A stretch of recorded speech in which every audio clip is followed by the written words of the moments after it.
Mabes Polri menggelar sholat gaib sebagai bentuk duka cita dan penghormatan terakhir untuk almarhum Afan Kurniawan, pengemudi ojek online yang meninggal dalam aksi unjuk rasa. Suasana hikmat menyelimuti Masjid Divisi Humas Polri yang terletak di lantai 3 gedung Divisi Humas Mabes Polri, Jakarta. Sholat gaib ini digelar sebagai bentuk duka cita dan penghormatan terakhir untuk almarhum Afan Kurniawan, pengemudi ojek online yang meninggal dalam aksi unjuk rasa. Selain itu, sholat gaib ini menjadi bentuk kepedulian dan empati institusi Polri terhadap musibah yang menimpa salah satu anggota masyarakat. Lebih dari sekedar doa untuk almarhum, kegiatan ini juga menjadi momentum refleksi spiritual dan sosial.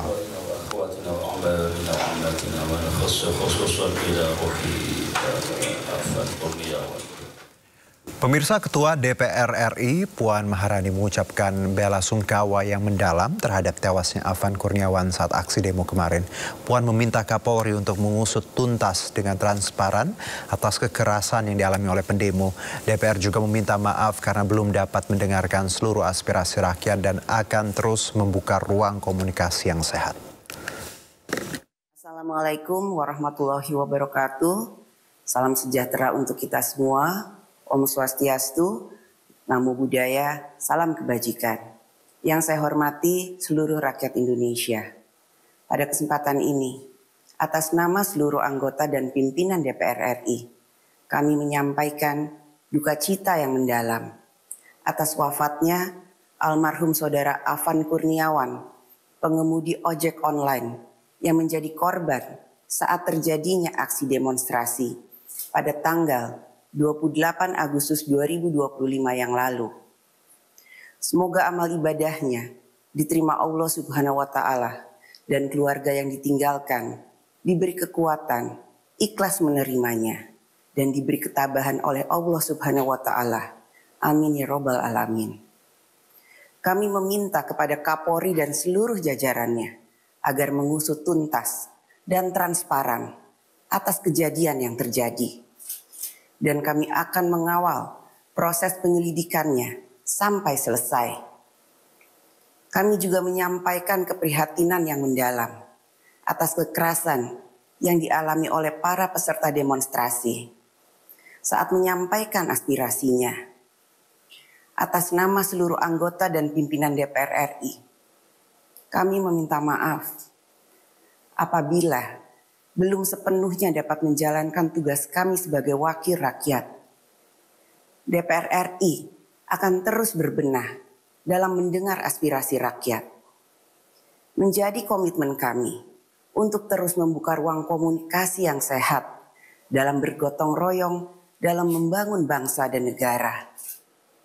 Kita bersama harus selalu mawas diri, harus selalu bekerja keras, dan harus selalu berdoa agar ke depan insiden dan tragedi seperti ini tidak terjadi kembali dan tidak pernah terjadi lagi. Semoga Allah Subhanahu wa Ta'ala, Tuhan yang Maha Esa, memberikan rahmat dan bimbingannya bagi kita semua. Wassalamualaikum warahmatullahi wabarakatuh. Om Santi, Santi, Santi Om. Terima kasih. Ya, Polri memastikan penanganan kasus kematian Afan, driver ojek online yang menjadi korban dalam insiden tertabrak kendaraan taktis atau rantis Brimob dilakukan secara transparan dan profesional. Divisi Propam Polri tengah memeriksa sejumlah anggota yang diduga terlibat dan melakukan koordinasi dengan satuan Brimob serta pihak eksternal untuk memastikan penanganan kasus ini terbuka dan akuntabel. Kapolri Jenderal Polisi Listio Sigit Prabowo telah memerintahkan agar proses penyelidikan berjalan secara objektif dan transparan. Proses pemeriksaan dan penyelidikan digelar di Mabes Polri untuk memastikan penanganan kasus berjalan sesuai prosedur. Karopenmas Div Humas Polri Brigjen Polisi Truno Yudo Wisnu Andiko menegaskan langkah ini merupakan bentuk komitmen pimpinan Polri dalam menindaklanjuti insiden tersebut.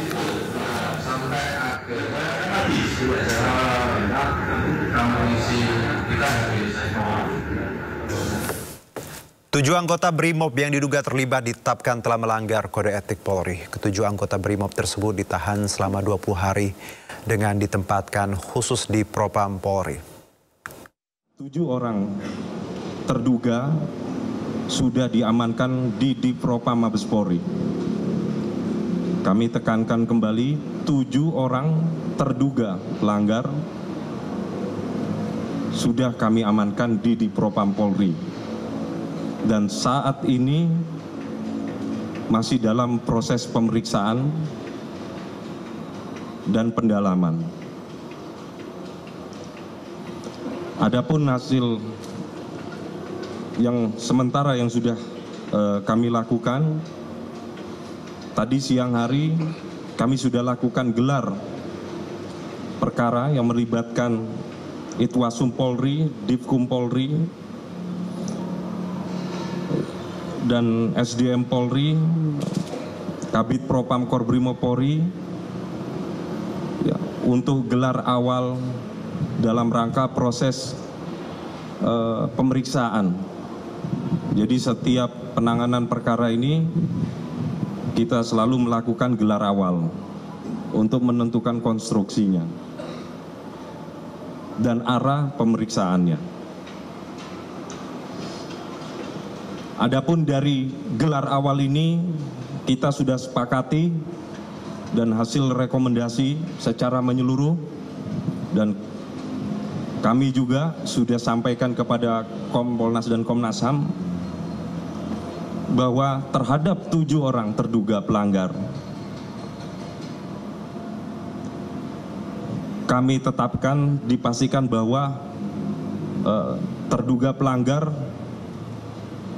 telah terbukti melanggar kode etik profesi kepolisian. Jadi 7 orang terduga pelanggar ini telah terbukti, ya, telah melanggar kode etik profesi kepolisian.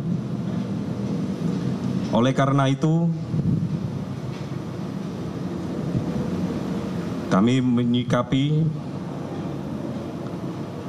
rekomendasi berikutnya, yaitu mulai hari ini kami lakukan penempatan khusus atau patsus di Propam Polri selama 20 hari terhadap 7 orang terduga pelanggar.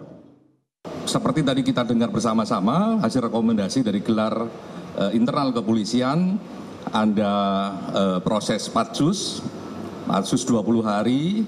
Sebenarnya patsus itu untuk memastikan bagaimana pendalaman dari peristiwa, investigasi dan sebagainya biar lebih komprehensif, lebih efektif. Makanya di patsus, bahasa paling gampang itu kalau di patsus itu bahasanya adalah ditahan atau diamankan di Mabes Polri, di lingkungan Propam, untuk mempermudah bagaimana peristiwa itu berlangsung.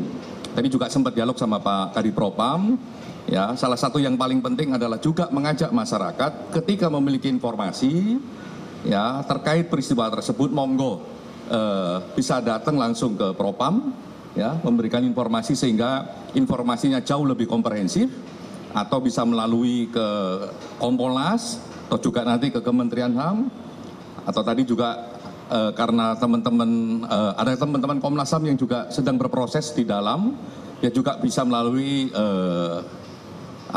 Komnas HAM. Nah, kalau ada kesaksian dan sebagainya, ada baiknya yang memang segera diberikan kepada kami agar prosesnya biar segera bisa. Peserta aksi dan polisi turut menjadi korban luka akibat bentrokan dalam aksi unjuk rasa di mana 1 orang pengemudi ojek online bernama Afan Kurniawan meninggal dunia. Sementara dari pihak kepolisian 1 orang dikabarkan dalam kondisi kritis. Kalau untuk kecelakaan yang tadi sore yang tertabrak, ya mungkin ya, kecelakaan itu 1. Ya. Kalau untuk yang lain, saya rasa saya belum dapat datanya, saya sudah dapat laporan juga.